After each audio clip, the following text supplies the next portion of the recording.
Hello guys, so pag-usapan natin, no? Celebrity pa rin at anong masasabi natin, no? Tungkol dito sa mga artista nag-endorse ngayon ng mga online gambling. So marami yan, makikita nyo yan sa TV at sa mga ads sa social media. Yung mga artista nag-endorse ng online gambling. So marami yan guys at di ko na lang pangalanan kung sino mga ito. So itong artista na ito, sikat sa social media, sikat din na actress, yung isa primerong aktor, yung isa veteranong aktor, comedian, TV host, yung isa, yung dalawa dyan ay blockbuster actor at actress sa movie. Tapos dalawang drama actress, sikat na drama actress, yung isa naman TV host, yung isa naman medyo na-disappoint yung mga fans niya, no? Itong TV host na ito na TV comedian din, no? Yung isa naman actress, no? Medyo na-disappoint din yung mga tao. Ito namang yung isang actress, oh, na TV host na medyo mayaman na ito. Ang balita ko, bilyonaryo na ito. Marami itong negosyo, marami din itong pinatayo na franchise ng sikat na fast food chain itong artista na ito. So medyo ito guys, no? Kasi simula pa nung pandemic ay medyo lalong laganap yung mga online gambling, no? At maraming dahil sa mga artista na ito na nag-endorse ng online gambling ay marami din tumatangkilik at naglalaro diyan sa online gambling na yan at karamihan din diyan nalulung na diyan sa paglalaro ng online gambling. Okay lang sana kung paminsan-minsan pero kung sobra-sobra na ay lalo nang nakakasama at medyo yung mga tinataya nyo ay sayang yan, yung pera, no? Na panggastos nyo sana, no? Sa araw-araw ay napupunta lang sa bisyo, no? Lalo na sa online gambling, yung mga sugal na yan. So, bakit kaya itong mga artista na ito ay nag-endorse ng online gambling? So, samot-saring reaction ng mga netizens at mga celebrity fans dyan, no? Merong nadidisappoint, no? Nadidismaya sila sa ginagawa ng mga artista na ito at merong nagsasabi kung bakit nag-endorse pa mga ito, marami na itong kinita, no? Mayaman na ito. So, meron ding iba, lalo na yung mga fans ng mga ibang celebrities dyan na okay lang yan, no? Sabi nila hindi naman sila naglalaro, no? Hindi naman sila nagtataya dyan sa online gambling na yan at of course, sinasabi nila na pera lang yan, no? Pera-pera lang yan, gusto rin kumita itong artista na ito. So, samot-saring reaksyon ng mga netizens, no, tungkol dito sa mga artista na nag-endorse ng mga gambling. So, guys, no? At bakit kaya, no? Itong mga artista na ito ay nag-endorse ng online gambling. So, una dyan, of course, para kumita, no? Alam na naman natin na para, of course, kung ano yung siguro may mga managers din yung mga artista na ito. Of course, kung merong mga mga endorsements diyan, ano ba yung mga endorsement diyan, no? So, of course, tatanggapin ng mga artista diyan, no? Kasi para kita din nila yan, no? Kita din yan sa manager nila. So, yun. Tapos, sabi nila ay hindi naman sila naglalaro ng So, okay kung di ba? Marami na silang kinita, bakit pa sila nagtataya, no? So, 'yun. Tsaka hindi lang mga artista, guys, pati ng mga influencers, yung mga sikat na vlogger diyan sa social media nag-endorse ng ng mga online gambling. At saka meron akong nababalita na mga artista nalubog na, no? Nalulong na diyan sa pag online gambling nila, no? Sa pagsusugal nila diyan sa online, no? Meron nga nawala ng malaking halaga, no? Dahil diyan sa gambling na 'yan.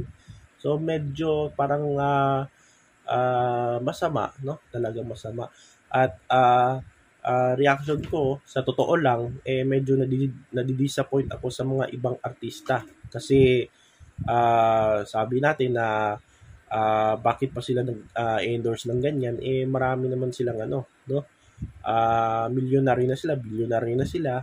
So bakit pa nila tinanggap itong online gambling at parang hindi maganda sa mga artista lalo na yung mga bata pa, no, na yung mga fans nila medyo young ones, no, mga youth, no, medyo parang hindi sila example, no, sa mga kabataan na sa mga ginagawa nila, no, yung pag-endorse nila ng gambling kasi parang pinopromote mo na itong online gambling at itong mga fans na yan, di natin alam, ay gumagaya na din, no?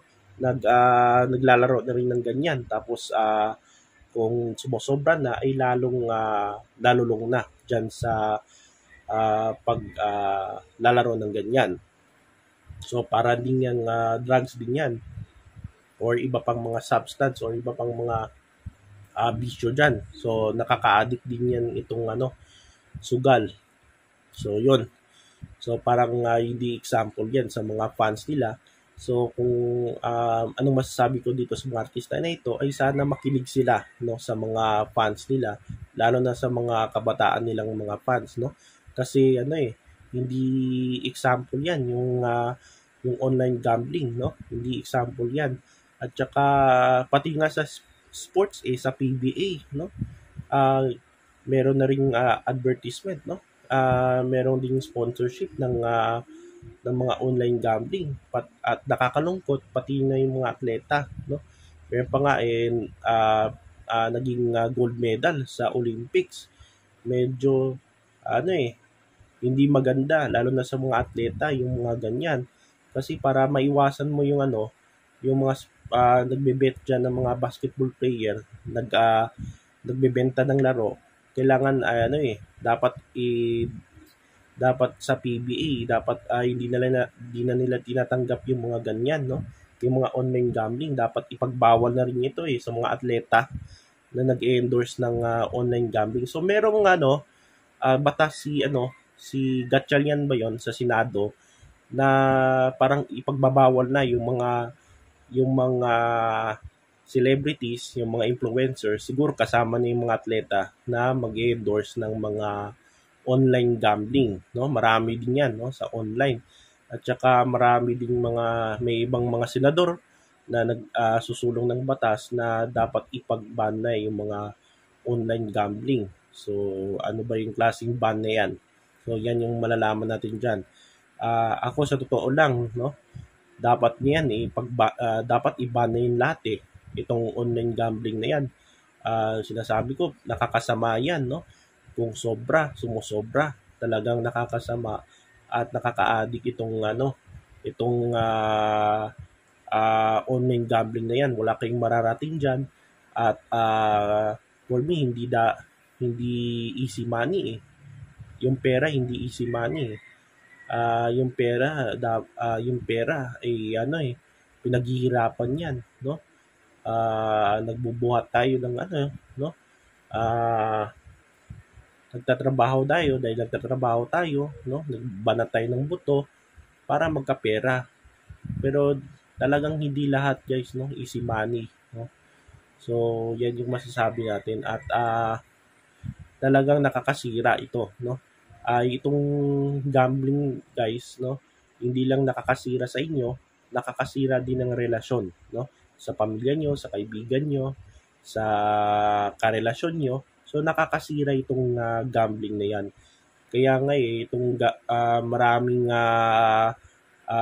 dahil sa gambling, maraming gumagawa ng krimen, no? Dahil diyan, no? Naalala niyo yung ano, yung nawawalang sabungero. Sabi 30. Ngayon, mahigit 100 yung nawawalang sabungero. Hindi pa nahanap. Yung iba na mata nila na wala na, no? Itong mga sabongero na ito at marami pa na related crimes about dito, no? Involved yung mga online gambling. So dapat talaga iban na yung mga gambling na yan. So merong nagsasabi na nakakatulong din ito sa ekonomiya at nagko-contribute din itong yung gambling. Kaso ah natatamaan ng nabibiktima ng mga online gambling yung mga mahihirap. Okay sana kung mayayaman yun. Pero karamihan talaga mahihirap eh. Kaya maraming nasisira ang buhay, no? Dahil diyan sa gambling. So dapat pagbawal na 'yan, no? At marami pa namang source diyan, no? Marami pa ring ways diyan yung gobyerno para umunlad yung ating ekonomiya. So halimbawa diyan yung turismo, no? Marami pang mga negosyo, no?